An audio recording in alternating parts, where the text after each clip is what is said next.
vai ensinar a receita que você demorou tanto tempo para achar. E aí você vai vender essas aulas aí ensinando. Como assim? É o seu sucesso. Começando agora mais um E-Show. É empreendedorismo, é inovação, é você à frente do seu negócio. Vamos com a gente!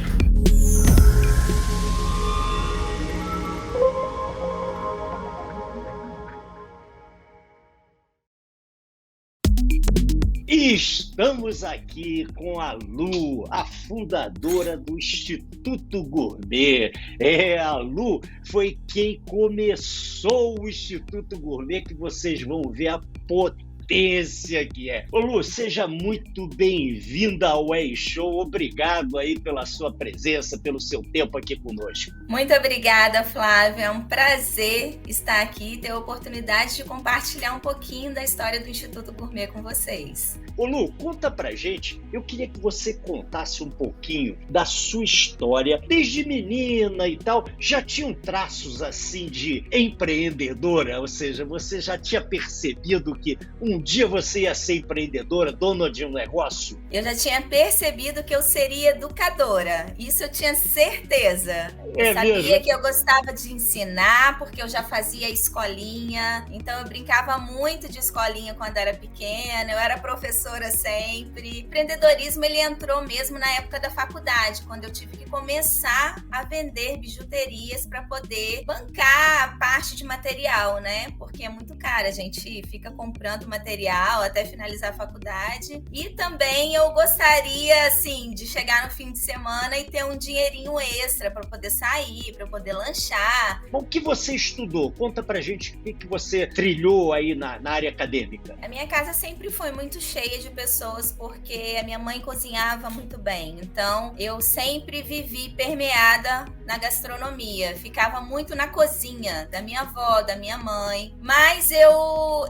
quis muito tentar entrar na área da saúde. E aí eu fiz biologia, mas quando eu fui fazer um estágio, na hora que tava colhendo sangue ali, eu tive tipo que uma síncope, assim, sabe? Comecei a passar mal, a minha pressão baixou. E eu falei assim, caramba, eu fiz a faculdade de biologia, mas eu não vou conseguir ir para a área de saúde, porque eu queria muito ir para a parte de análises clínicas. Sim. Mas amava biologia, a parte ambiental, então vou para a parte ambiental. Aí comecei mais puxando para o meio ambiente, fiz especialização nessa área de ciências. Não foi de todo perdido, né? Porque eu acabei utilizando muito do que eu aprendi em biologia na gastronomia também. Casei, né? Tive meu primeiro filho, tive essa necessidade, ministrava aulas de biologia ainda, gostava muito de lecionar e eu sempre fui muito amiga dos meus alunos, eles gostavam muito da minha didática. Quando meu filho nasceu, eu fiquei com aquele conflito da mulher, né? De voltar para o trabalho, porque a gente sabe que a gente precisa ser útil, porque a gente, principalmente no resguardo, se sente muito limitada, né? De só estar ali cuidando das funções da criança. E aquela parte, né, que a gente tem de fazer algo para a sociedade ou para o trabalho, de alguma forma ela fica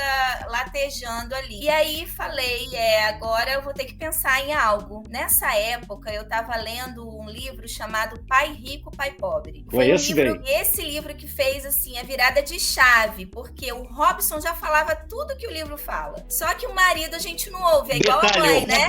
Robson Fejoli é sócio da Lu, juntamente com o Glaucio Ataíde. Glaucio Ataíde. Então tá, aí você conversou com o Robson e aí o que aconteceu? E aí o Robson ficava falando de meta, empreender, não sei o quê. Ele já tinha uma vida extremamente estabilizada, porque ele sempre foi muito empreendedor, né? Robson começou a empreender com o pai com 11 anos. Ele já tinha uma visão muito além, assim, do alcance, né? Com ideias novas. Mas eu não conseguia acompanhar, porque eu era muito voltada para humanas, educação, aquela coisa humanizada, e o Robson acelerado. No casamento a gente começou a conflitar, porque eu era toda assim, idealizando coisas e o Robson ali realizando. Eu só idealizava. E aí esse livro fez a minha chave virar tipo assim, né? Você vai fazer o quê? E agora? Você tem a parte de dar aula, mas se você parar de dar aula, como que você vai se manter? De onde você tira esse sustento que você já conta com ele mensalmente? Então, eu fiquei pensando o que eu poderia fazer. E lendo esse livro, eu já sabia que eu precisava criar algo. E a gente teve uma cerimônia de casamento muito simples. E nessa época, a gente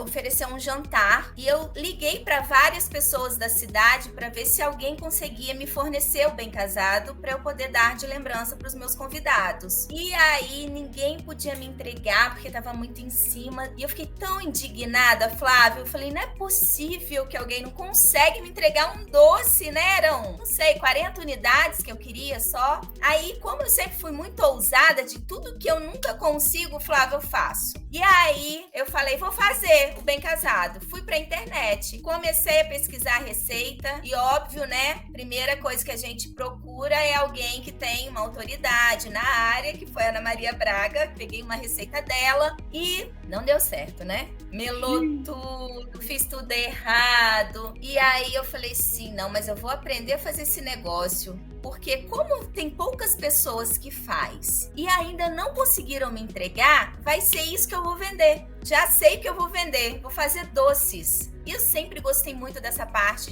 de sobremesas. Quando eu namorava o Robson, eu ficava sempre com a sobremesa. Você, Lu, já identificou um problema na sociedade? Não existe fornecedor para bem casado. Exatamente. Então, isso é oportunidade, né? E eu sempre fui aquela pessoa que eu falei assim, eu vou começar. E eu jamais vou rejeitar pedido. Vou te contar essa história mais na frente. Aí comecei com bem casado, fazendo bem casado, oferecendo para as pessoas mais próximas. Ou seja, aí você fez a segunda vez, a terceira vez, até acertar e ficou bem feito. Ficou gostoso. Ficou bem feito, ficou gostoso. E aí comecei a vender. Só que as noivas queriam também os docinhos. E aí eu comecei a fazer docinho. Aí as noivas queriam bolo. Aí eu comecei a fazer o bolo. Só que chegou uma hora, Flávio, sabe aquelas horas assim que você acha que você tá abafando, que você já aprendeu a fazer tudo sozinha, né? E aí teve um dia que eu fui entregar uns bombons de fruta para uma encomenda de uma amiga minha que trabalhava junto comigo, era professora na época que eu dava aula. Quando eu abri, Flávio, assim, ó, os bombons de morango, eu comprava morangos lindos, né? Para poder a apresentação ficar bem agradável, assim, visualmente, porque a gastronomia começa com o olhar, né? Tem que estar bonito esteticamente. Você come com os olhos primeiro, né? Exatamente. Quando eu abri, tava todos mofados, acredita? De um dia pro outro mofou. E eu falei assim, meu Deus do céu, é a hora que cai a ficha e fala assim, preciso o quê? Me profissionalizar. Foi quando eu comecei a procurar os cursos e vi a importância de você ter o conhecimento certo para poder vender o seu produto. E aquilo foi uma lição para mim. Pedi desculpa, devolvi o dinheiro, claro, e fui me profissionalizar, fazer cursos na área da gastronomia. E aí me apaixonei. E aí eu falei, já sei o que eu vou fazer, vou entrar na faculdade de gastronomia e vou seguir esse ramo, porque foi uma coisa que mexeu... Eu não sabia o que era paixão, mas sempre ouvi muitas pessoas falando de paixão pelo que faz. Isso sempre me intrigou muito. E quando eu comecei a fazer os cursos, eu entendi o que era paixão, porque para mim não tinha sábado e domingo, eu nem ligava. Eu queria estar ali confeitando, eu amava. Maravilha, Lu! Lu, você acabou de dar uma aula aqui para quem está querendo começar a empreender. Vamos continuar que tá muito boa essa história. E aí, comecei a vender de tudo, né? E fazer curso ali, fazer curso aqui. Aí as pessoas gostavam tanto que queria aprender. E aí o meu bem casado, ele tinha um gosto muito bom. Só que tinha uma coisa, eu sempre fui muito detalhista, tinha uma coisa que me incomodava, que era um gostinho final do amido de milho. Eu falava, poxa, ele é gostoso, mas assim, no finalzinho tem esse gosto. E aí eu falei assim, eu queria uma massa diferente. E nessa época, Flávio, eu era péssima de gestão financeira. Pensa numa pessoa endividada. E aí o meu sonho era ser uma gestora de fato e achar a massa perfeita pro meu bem casado. Que era bom, mas algo me incomodava. E um belo dia a gente estava numa livraria, e naquela época não tinha telefone com foto, né? E eu tava folheando um livro muito caro, era, sei lá, R$400 o livro. E aí eu falei assim, não tem dinheiro para comprar esse livro. E achei uma massa linda europeia europeia e eu falei assim, eu vou testar essa massa. Não era de bem casado a massa, era de um bolo, tá? Mas eu olhei e eu falei, eu gostei dessa cor da massa e eu vou testar ela para fazer o bem casado. Sabe o que eu fiz? Eu não tinha o dinheiro para comprar o livro, muito menos coragem de pedir o Robson para comprar para mim. Então eu decorei e fui até em casa decorando, falando a receita na cabeça. Eu falava assim, Robson, não fala comigo. Eu tô com uma receita que eu não posso perder. Eu tava sem papel, não tinha caneta, não tinha nada. Que maravilha. Decorando. Cheguei em casa numa velocidade, escrevi a receita rápido.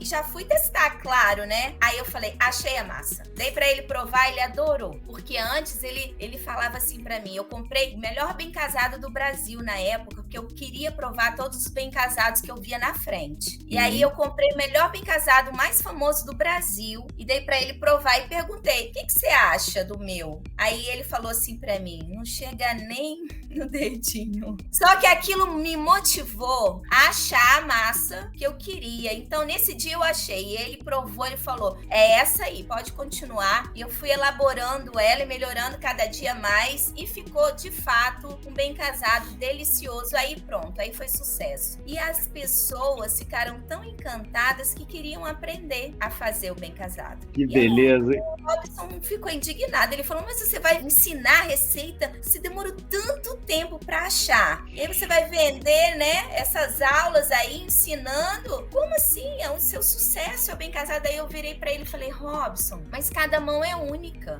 Ninguém faz nada igual. Você ensina alguma coisa pra alguém, ela pode ficar até melhor que você, mas igual a você ela não faz. Eu sempre tive muita questão com a qualidade e com cuidado, então tudo nosso é muito especial com cada pessoa. A gente tem habilidade que outras pessoas não vão ter. E hoje tem uma frase que ela com certeza me seguirá, que é: a excelência não tem concorrência. Que maravilha! A excelência não tem concorrência. Tá aí, Lu! É verdade. E aí, pronto, comecei, falei, Robson, as pessoas agora querem aprender, vou ensinar. E aí comecei a chamar o pessoal para fazer as aulas lá em casa, né? Quando o Robson chegava do trabalho, aquele monte de mulher conversando, batedeira ligada, e eu comecei a tirar o sossego dele, mas eu ainda não era uma boa gestora, então ele não conseguia olhar para mim e ver um negócio promissor, porque eu gastava tudo. Fui fazer um coach em 2012, que foi muito bom para mim. Lá eu decidi, de fato, seguir a carreira da gastronomia e decidi que eu abriria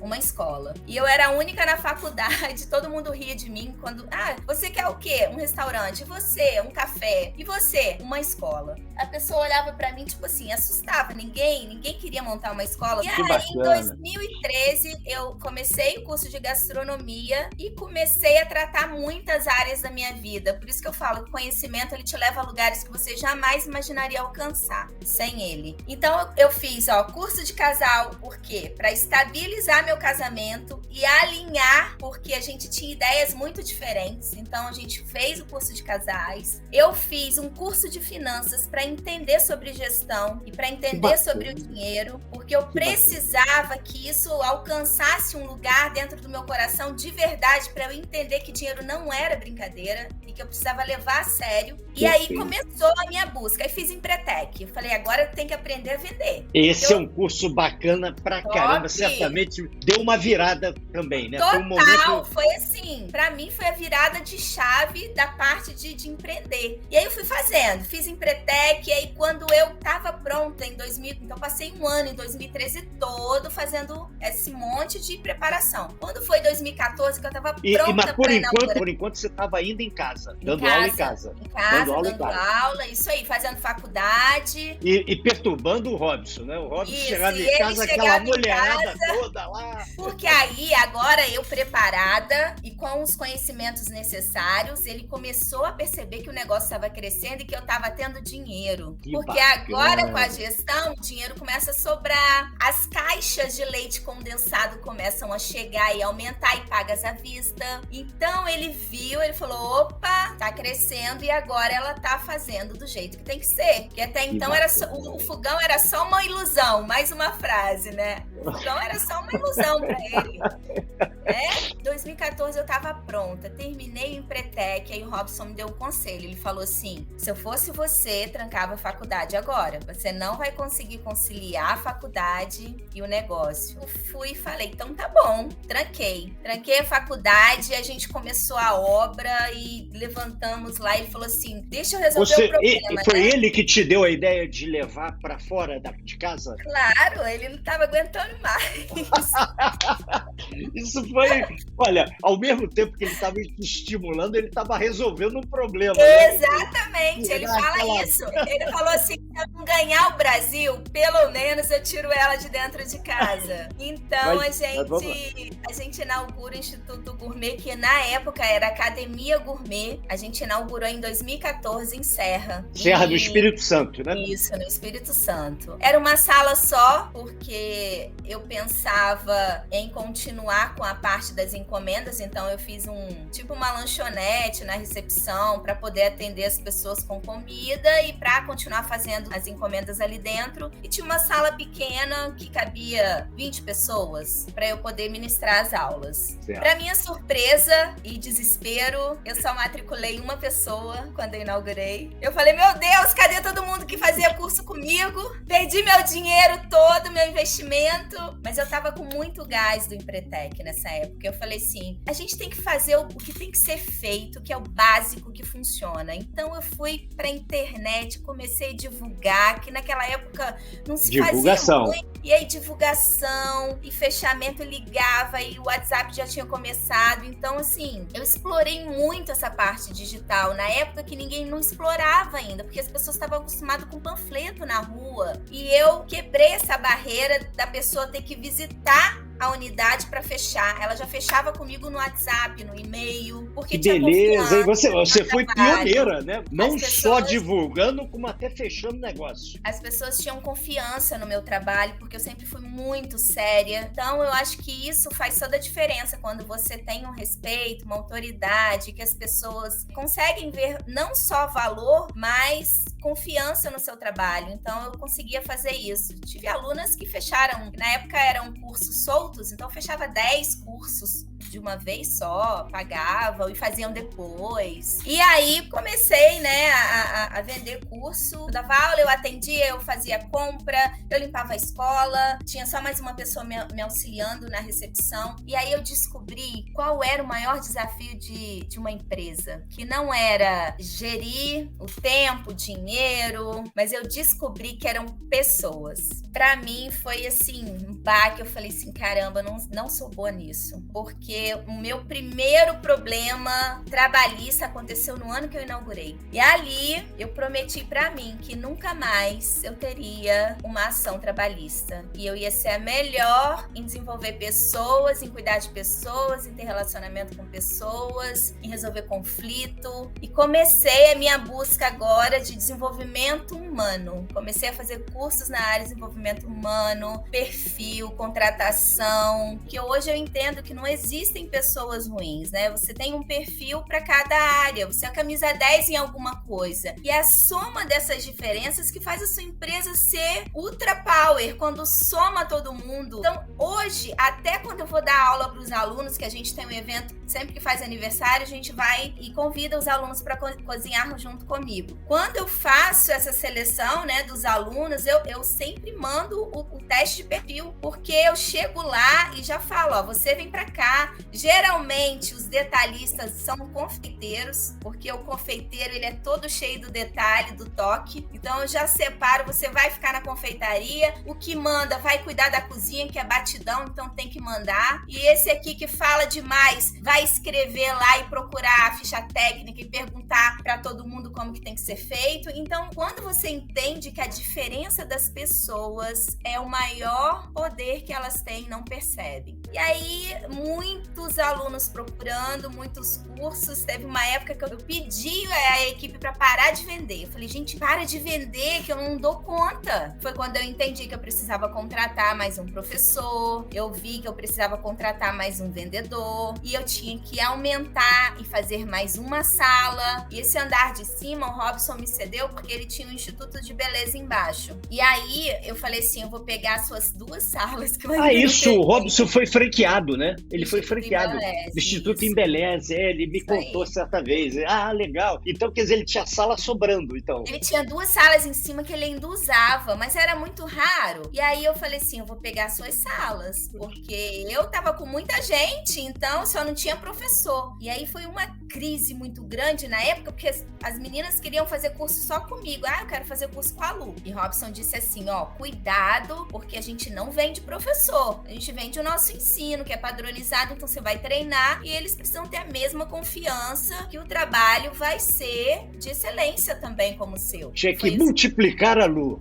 Tinha que multiplicar a Lu. E aí passava as minhas essências, né, pros instrutores, treinava, falava como tinha que ser, o cuidado e tudo mais. E aí foi sucesso. Peguei mais 2 salas dele lá em cima, onde estava do lado. Consegui preencher os horários, né, e foi aumentando cada vez mais. E aí ele falou, agora tem que montar mais uma. Vamos fazer em outra cidade. E foi quando a gente inaugurou. Inaugurou não, o Glaucio chegou antes disso. O sócio, né? Sócio de vocês, o Glaucio. Exatamente. O Robson buscou o Glaucio para colocar na minha cabeça o que ele não conseguia colocar ainda. Muito e aí bom. Veio o Glaucio, né? Porque o Robson acha que isso aqui vira um modelo de franquia e tal, mas ele diz que tem um problema, que você acha que não pode colocar mais de 15 alunos. Aí eu, por causa da qualidade, eu era toda da qualidade, né? Aí o Glaucio, então... Que importante. Ele fala, então não vai virar franquia assim, porque a gente precisa colocar pelo menos 25 alunos. Aí eu sofria, né? Cada coisa que tinha que acontecer, que é a dor do crescimento, aí eu sofria. Aí tinha que tirar a Lu de dentro da sala, não pode mais dar aula, aí eu sofria. Mas cada passo foi importante dessa etapa. Primeiro eu saí da sala de aula, fui para a gestão da escola, depois eu saí da gestão de escola para poder ficar construindo material pedagógico. Quando o Glaucio veio, né, para me passar esses feedbacks, assim, lembro que a gente ficou na sala o dia inteiro. Eu não tinha sistema de planilha, nada disso, mas eu tinha a gestão controlada de tudo que eu gastava e tudo mais, anotado no caderninho. E aí ele pediu para eu abrir o extrato e ele foi me perguntando, eu fui falando, eu fui somando, e aí no final ele viu o lucro, aí ele olhou pro Robson, eu fiquei, e aí, é bom ou é ruim, né? E aí o Robson falou assim, a gente tá inaugurando mais uma, já tava em construção, Cariacica na época, que é uma cidade da Grande Vitória também. Aí o Glaucio falou assim, não, então eu quero entrar. E aí ele já entrou sócio de Cariacica também. E falou pro Robson o seguinte, vamos testar longe dela, vamos ver com ela longe do negócio também funciona, ela só treinando. Mas ainda própria? Própria. A terceira, em Caxias. Terceira própria. Em Caxias, no Rio de Janeiro. Em Caxias. Ele falou, se não der certo em Caxias, não dá certo em lugar nenhum. Porque mundo de gente no calçadão de Caxias. E a gente começou a procurar ponto e aí foi sucesso Caxias. Muito bem, aí foi muito sucesso bem. Caxias e aí eles tiveram certeza que iriam fazer o franchising. E aí foram fazer curso de franchising e começar a parte da governança, né? De como ser uma franqueadora. Daí já começou a contar para outras pessoas da possibilidade de ser franquia. E alguns, na época, até sem a gente testar tanto, entraram com a confiança no nosso trabalho, se apaixonaram pelo que era o negócio e falaram, não, a gente quer testar, a gente vai comprar. E aí vocês identificaram que o negócio estava dando certo, aí começaram a abrir as primeiras franquias. Exatamente. Com pessoas que já vieram já animadas por ver, né, o profissionalismo de vocês e tal. A primeira foi aonde, Lu? Depois de Caxias, a gente vendeu quase que simultaneamente para Cachoeiro de Itapemirim, que era no Espírito Santo, e para Madureira. Madureira, no Rio de Janeiro. E foram bem as duas, logo de tacada? Foram muito bem. Ah, que beleza! Em 2017, a gente já tinha 7 franquias. E aí a gente começou a crescer expressivamente. Em 2018, a gente estava com 24. Foi quando eu decidi fazer Endeavor. Lá a gente conheceu, assim, foi um network tão rico. E conhecemos quem seria o padrinho do Instituto Gourmet, que é o Adir Ribeiro, da Praxis. Adir Ribeiro, da Praxis, muito Isso. Bacana. E o Adir ajudou a gente. Na época, a gente tinha 3 reuniões com o padrinho, né? Que a gente podia ter. O Adir fez, assim, a apresentação toda do que a gente precisava fazer para a expansão ser mais efetiva ainda. Porque a gente já estava crescendo a 600%, né? Quando o negócio começa ali, ele dá um gás, assim, no início, principalmente quando ele é rentável. E aí, em 2019, foi para 47%. E você precisava estar bem estruturada, né? Ou seja, não adianta Sim. crescer demais sem estar bem estruturada. Em 19 foi 47, em 2020 71 e a gente em 2020 fechou com a SMZTO, né? O Semenzato, E como é que tá indo? Conta pra gente aí, como é que tá indo essa parceria com o Semenzato? Então, quando ele entra e traz mais governança e muito mais experiência, óbvio, né? Porque, por exemplo, de 2020 com 71 franquias, em 2021 a gente já tava com 129. E um período aí de pandemia, hein? Exato. Em 2021, a gente tava com 129. 129. Agora tem uma parte do programa que não pode faltar, que é a grande sacada e a grande cagada. Então vamos começar com a grande sacada, Lu? Qual foi sua grande sacada nessa sua jornada empreendedora? A grande sacada foi quando eu entendi que as pessoas poderiam estar na mesma situação que eu, endividadas, sem esperança, sem alguém que acreditasse que ela teria potencial para ser uma empreendedora. E foi quando eu montei o Instituto Gourmet com a mesma estrutura de uma cozinha de casa. Porque a minha maior frustração era frequentar os cursos e ver equipamentos profissionais. Eu não tinha condição de comprar. E aí eu pensei, eu falei assim, eu não posso trazer o meu aluno aqui para dentro e ele ficar todo encantado com o que eu tenho aqui e chegar em casa ele não tem para fazer. Então vai ser a batedeira que ele tem, vai ser a geladeira que ele tem, vai ser o forno da casa. O que eu tinha no máximo era um forninho elétrico que ela poderia fazer no forno a gás de casa. Então, eu acho que isso fez com que a esperança das pessoas realmente se acendessem para que não vai dar certo. Quando entrassem ali, vai dar certo porque o que tem aqui eu tenho também. Eu também posso fazer, né? Essa fazer. é a grande sacada. E a grande cagada, Lu? A grande cagada eu já contei, que foi quando eu tive um processo trabalhista. Isso eu não vou esquecer jamais na minha jornada, porque foi quando eu startei para desenvolvimento humano. Até porque o nosso negócio é feito quase que 100% de gente, né? As pessoas para atender são os alunos para ensinar, fornecedores que você precisa ter relacionamento. Então eu precisava aprender. O meu maior desafio e eu precisei aprender muito com ele. Foi uma vez só. Ô Lu, agora para fechar, dicas para quem quer começar a empreender. Primeiro de tudo é acreditar. Se eu não tivesse acreditado que eu era capaz, que eu tinha habilidade, que eu poderia fazer, eu não tinha começado nem a sonhar. Tem uma frase, né? Comece pequeno e sonhe grande. E eu já sonhava grande, mas eu precisava acreditar que eu era capaz. Então, eu falei, não, eu consigo. É você acreditar que você consegue. O segundo é persistir, porque eu falo que as pessoas, antes de fracassar, elas desistem. Então, muita gente nem fracassa, mas já desistiu. Ah, porque o negócio não deu certo porque desistiu antes até de fracassar para dar errado. Porque quando dá errado também você aprende e começa de novo. Então, a persistência, junto com a disciplina, ela te faz voar. Você só precisa não parar no meio do caminho. Quem para no meio do caminho não chega a lugar nenhum. E a última é aprender. Conhecimento, para mim, é assim, começou desde pequenininha, eu entendendo que se eu não aprendesse, eu não ia chegar num lugar alto. Então, o conhecimento Eu não deixo de fazer curso todo ano. É livro, é curso. Tudo que tem que me chama atenção ou que tem de novo, eu sou uma curiosa, sempre fui. De tudo um pouquinho eu tentava fazer. Se você vir na minha casa e abrir a minha parte onde eu guardo a despensa, ali vai ter chave de fenda, vai ter tudo que você pensar de ferramenta, porque qualquer coisa, se me faltar e não vier um prestador de serviço, eu vou pegar e vou fazer. Que maravilha! Mas que maravilha! Olha, muito bacana. Estamos encerrando aqui e eu quero, antes de fechar, dizer uma coisa para você, Lu. Você é show, Lu! Muito obrigado! Valeu! Obrigada! Valeu demais! Muito obrigado mesmo! É uma responsabilidade muito grande, né? De você estar ali sendo o combustível do sonho de muita gente.